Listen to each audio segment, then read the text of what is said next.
I believe the best therapy in a crisis is to stay focused on your job and to keep doing it as professionally as you can. It sounds logical, but when you're processing the uncertainties of what's going to happen to you, to your staff, to your family, it's a challenge. But succeeding at it will help you both psychologically and professionally, and certainly helped me. The challenges didn't stop when I got to Alcoa. I joined the company as they were clawing their way back from the recession, only to enter a prolonged period of slumping global aluminum prices. But Alcoa survived the storm of recession in the same way that AIG came back from the financial crisis, staying focused on the task at hand, responding quickly to changing circumstances, staying on message internally and externally, maintaining credibility, maintaining trust. Because after all, what is it we really do? We earn trust. Yes, we communicate, we persuade, we advocate. Research certainly matters. Big data can have profound results, but everything we do depends on trust. You won't vote for someone you don't trust. You won't buy a car from someone you don't trust. You won't let your kids hang around with someone you don't trust. Trust is earned by the drop, but it's lost by the gallon. Trust depends on consistency of actions and deeds, by authenticity. But it's underpinned by another crucial characteristic, decency. Even if someone does what they say they will do, you're not likely to trust them if they're harsh or indifferent. Calm, patient, and good humor, those are fundamental traits of decency. Next to telling the truth, I think it may be the most important page principle because it helps to earn trust.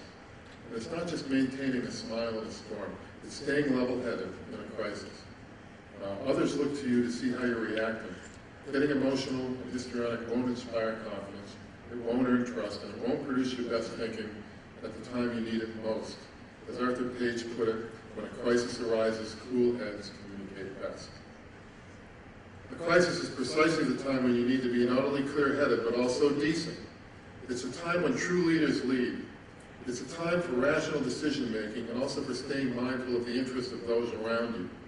I've had the opportunity to work for 14 CEOs so far. Number 15 is sitting right here. The best of them were at their best in a crisis. I can clearly recall several instances when, in the direst circumstances, the boss asked me, how was I doing? How was my staff? How was my family? They meant it. What an impact it had on me. That's a leader. That's someone I want to follow. Yes, as Arthur Page taught us, it all starts with the truth. But as we know, telling the truth isn't always as simple as it sounds. Sometimes truth can be clouded by emotion or personal or institutional bias. The first and most important thing to do in our roles is to discern the immutable truth of the situation. Not your version of the truth or the partial truth. When you render the emotion, when you remove the bias, what's the basic truth of the situation? It will eventually find its way out. Better to unearth it and deal with it promptly, directly, on your terms and your time. Now, before I wrap up, there are a few things I have to get off my chest, and they all involve thanking people. A lot of people. My first and best mentors, my parents, gave me everything I needed to make it in life. My father was a produce manager who died at 64, 4 months before retirement, and 5 months after making the last tuition payment for his 7th child. My mother raised 7 kids. She is living her autumn days quietly now in a nursing home with the same grace and pride she demonstrated throughout her life. My wife Brenda, who many of you know, has been with me every step of my career, and even a few before that. We were born in the same hospital in Manchester, New Hampshire, and met in high school. But tonight she dumped me to babysit our granddaughter in Atlanta, and I can't say I blame her. I also have to acknowledge my wonderful kids. Some of you know what a source of pride that they've been to me. My son Corey is a Davidson grad, a successful management consultant. Daughter Jessica is a Brown grad, a Marshall Scholar, an Oxford PhD, now a senior policy analyst in the United Arab Emirates Ministry of Foreign Affairs. Daughter Meredith is a Davidson and Emory grad, a lifeguard, EMT, registered nurse, and working on a nurse practitioner degree at Emory. People sometimes ask me what I did to help them succeed. I tell them it was a team effort. Brenda raised them. I didn't screw them up. I've been fortunate to have many, many great mentors throughout my life. When I start thinking about them all, I'm almost overwhelmed by how many there have been and how much I owe them. Some names you'll know, some you won't, but all were influential.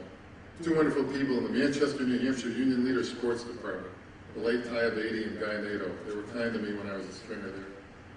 Dr. Bob Ashmore, my ethics professor at Marquette, remains one of my most trusted friends.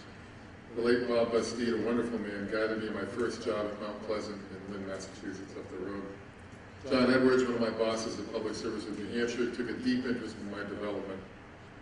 Joyce Ergen, head of GE, and Gershon Kex helped me make the transition from New Hampshire to the world of Fortune 500 public relations. Gary Levine at Niagara Mohawk and Susan Tomasky at AEP showed me real strategic thinking, and so many others, Harold Person, Dan Edelman, Marilyn Laurie, Howard Pasker, Al Golan, Bruce Harrison, of course, Bill Nielsen. So many more people took time for me, and I really appreciate it. In addition to great mentors, I've been blessed with great colleagues. The staffs I've been privileged to work with at every stop have really made me look good. It's true that talent trumps everything, but hiring people is the most important thing you do in any profession. And they continue to support me, as does the paid staff continue to support me. I think I leaned on them 3 times already today. So thank you very much. So look, mostly in my life I've done what the voices in my head tell me to do, and right now they're telling me, okay, Nick, wrap it up. So here are the life notes that I keep in my brain's back pocket. Try to be a decent person at all times and to everyone. I've tried. I know there's some Bloomberg reporters and some people I play basketball with who will dispute that, but I've tried. When you mess up, say you're sorry, mean it, and make it right. People will forgive you. Things may not be as bad as they seem to you. Get someone else's perspective. And remember that no matter how bad things get, it will pass, but the way you handle yourself will endure. Also remember, you always have supporters. Give them a reason to support you. Never give up driving your message. If it's the truth and you're proving it with action, you'll succeed. Don't shy from a challenge. Seek it. When you get to the end of your career, you don't want to second guess whether you were sufficiently challenged, and I won't. The best therapy in a crisis is to maintain your concentration. Keep doing the best job you can. Once again, be authentic and decent. Thank you for listening, and thank you for this wonderful moment.